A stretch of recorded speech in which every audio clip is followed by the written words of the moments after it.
नहीं नाहर जी, अगर आपको कुछ हो गया तो मैं अपने आप को कभी माफ नहीं कर पाऊंगी।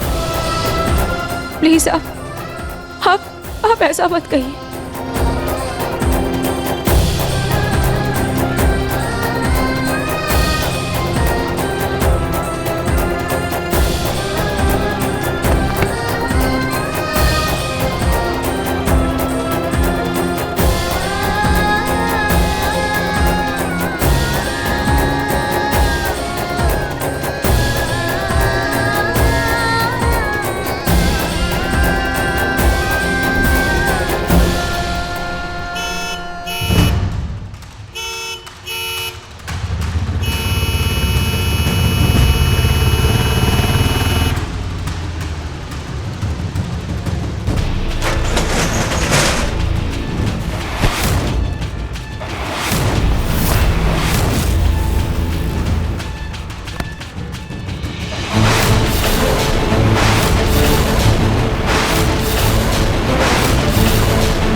ये क्या तमाशा है?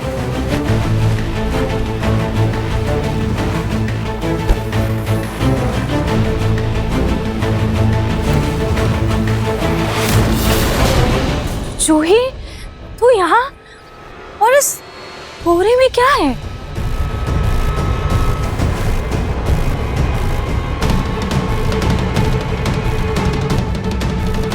मैं नाहर जीजू के बेगुनाही का सबूत लेकर आई हूँ।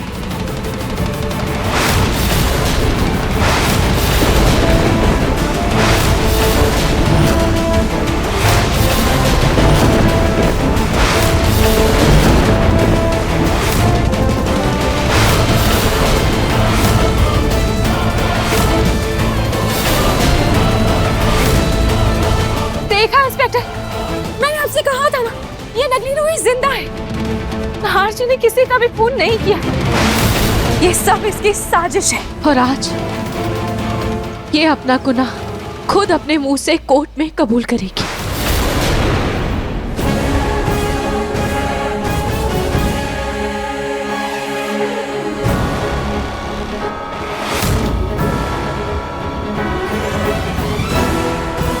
अपनी आंखों से नाहर जी की बेगुनाही का सबूत देख लिया।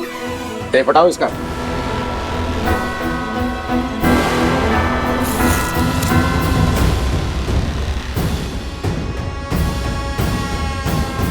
जूही, पर तुझे ये नकली रूही मिली कहाँ?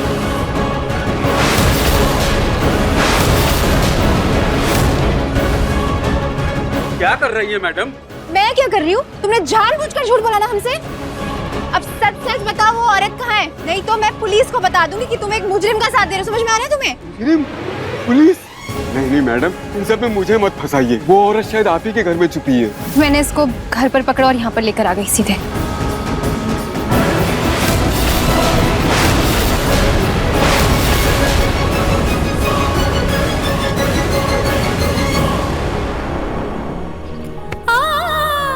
थैंक यू जूही, आज तूने एक नामुमकिन काम कर दिया है।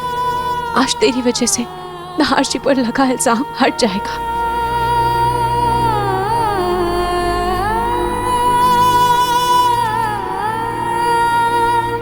मेरे खाटू जी की कृपा से अब मेरा नाहर बच जाएगा, वरना मैं खुद को कभी माफ नहीं कर पाती। अब जब खून हुआ ही नहीं तो कोई केस भी नहीं बनता। लेकिन वकील साहब, कार्रवाई तो फिर भी होगी।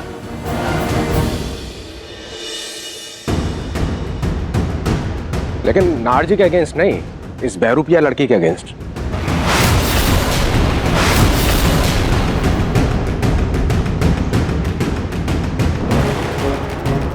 मुझे अकेले पर क्यों केस होगा?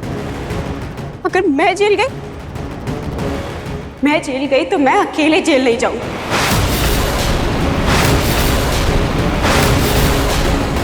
किसी को साथ लेकर जाऊंगी।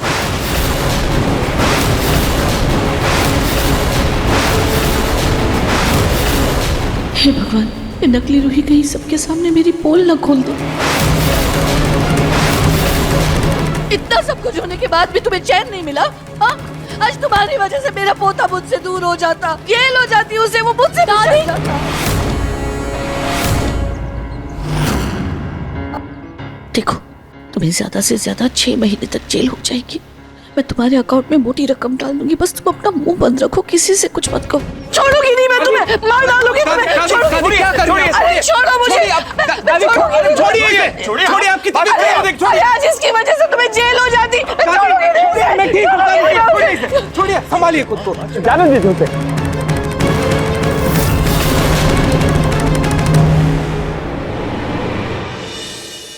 बैठाओ गाड़ी में से।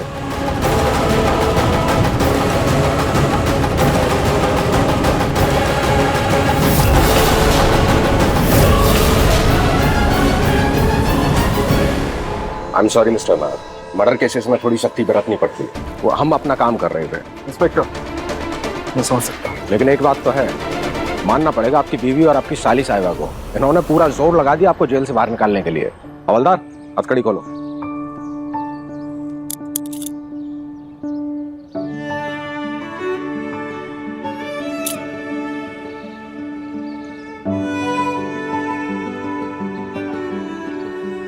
भले ही इस जूही की वजह से मेरा नहार बच गया, लेकिन मैं इस लड़की को अभी भी बर्दाश्त नहीं कर सकती।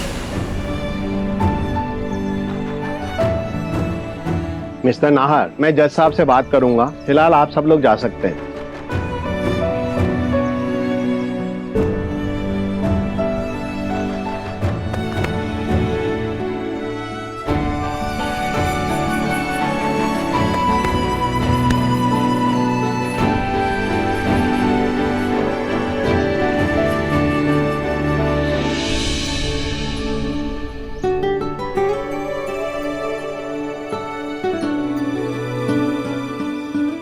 चलिए नाहर जी, घर चलते हैं।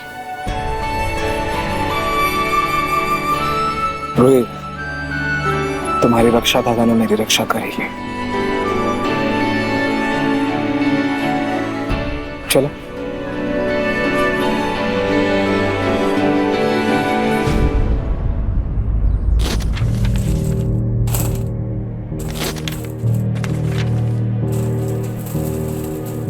पिंकू बेटा। जी दादू। 2 मिनट तुमसे बात कर रही थी, थोड़ा वक्त है? जी। हिलाडे सच चाय, चल चाय पीते हैं। अरे प्रतीक के पापा, मुझे पिंकू के साथ चाय पीने दीजिए। हाँ, मैं बात करती हूँ उससे। अरे पूनम, मेरा वो सफेद वाला जो कुर्ता है ना, उसे प्लीज जल्दी से प्रेस कर दीजिए। इस्त्री करवाती हूँ। पलक, पलक। अरे पूनम, अब कहाँ पलक को बता रही, वो अपने काम में बिजी है। वो कब आएगी, कब करेगी, है ना? मुझे थोड़ा जल्दी चाहिए, आप कर दीजिए ना प्लीज। अरे प्रतीक के पापा, मैं ये चाय लेकर के आई थी, लारिसा के साथ पीऊंगी बैठ के। आप? हाँ हाँ, तो मैं और पिंकू ले लेंगे ना, है ना? प्लीज थोड़ा जल्दी यार। जी।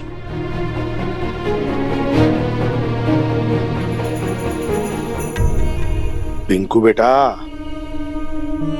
अपने मन के घोड़े को इतना तेज मत दौड़ाओ, है ना?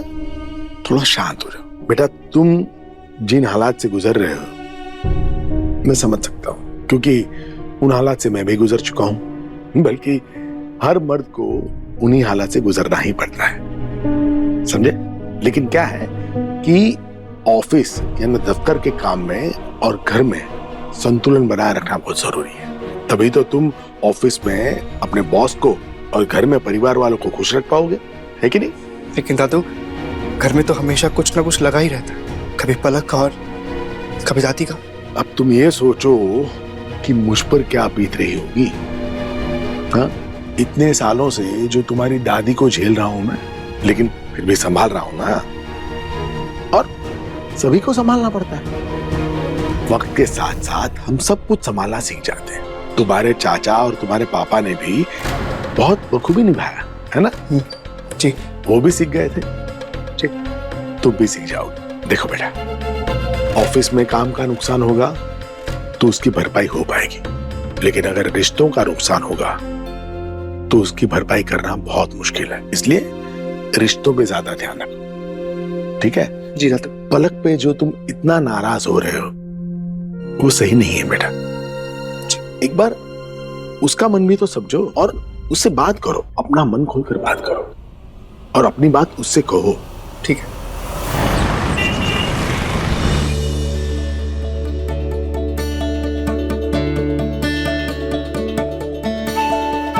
भगवान मेरे बेटे को हर बुरी नजर से बचाए।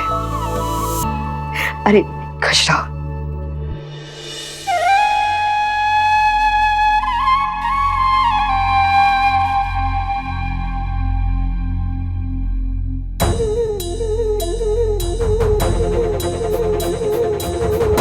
दादी क्या हुआ? दादी मैं ठीक हूँ, बिल्कुल ठीक हूँ। और देखिए मैं घर भी आ गया हूँ, आप सबके साथ हूँ, बिल्कुल ठीक हूँ। आप रोइए मत। क्यों रो रही हैं आप? ना बेटा, अगर तुम घर वापस नहीं आते ना तो मैं खुद को कभी माफ नहीं कर पाती। अरे माँ, ये आप क्या कह रही हैं? नाहर जी से दादी जी कितना प्यार करती हैं। जो भी हुआ सो हुआ, कहते हैं अंत भला तो सब भला। अब वो दादी जी का मतलब है कि उन्होंने निर्जला व्रत तोड़ दिया था ना, तो उन्हें लग रहा था कि उनके व्रत तोड़ने की वजह से नाहर जी घर नहीं आ पाएंगे, इसलिए उन्होंने ऐसा कहा, है ना दादी? हाँ वो नाहर बेटा, मैंने निर्जला व्रत रखा था। मैंने कसम ली थी कि जब तक तुम घर वापस नहीं आ जाते ना मैं कुछ भी नहीं खाऊंगी, पर इन सब ने जबरदस्ती मुझे खिला दिया। दादी बस कीजिए, आप ऐसे नहीं रोते। अच्छा ही हुआ ना आपने खा लिया, पता चला आप नहीं खाती और कुछ हो जाता मेरी वजह से, तो मैं कभी खुद को माफ नहीं कर पाता, कभी नहीं। और आप प्लीज ये रोना धोना बंद करिए, बिल्कुल सूट नहीं करता आप पे। प्लीज स्माइल करिए, स्माइल। बहुत टाइम के बाद हमारे घर में खुशियां आई हैं, क्यों ना एक सेल्फी हो जाए? बिल्कुल सही कहा आपने अपनी जी। एक मिनट, अभी आइए सब एक साथ। चलिए आप सब आइए सर। आइए।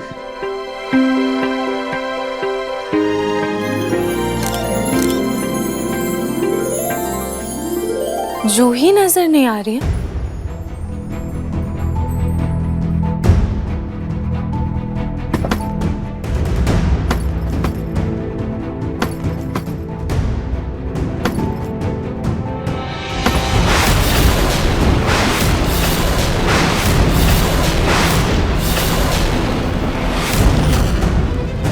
लगता है ये बला खुद ही घर छोड़कर जा रही है। देखिए मन सुंदर के लेटेस्ट एपिसोड्स कभी भी कहीं भी। अभी सब्सक्राइब करें दंगल प्ले ऐप। अपने पसंदीदा शो के फुल एपिसोड देखने के लिए अभी डाउनलोड करें दंगल प्ले ऐप।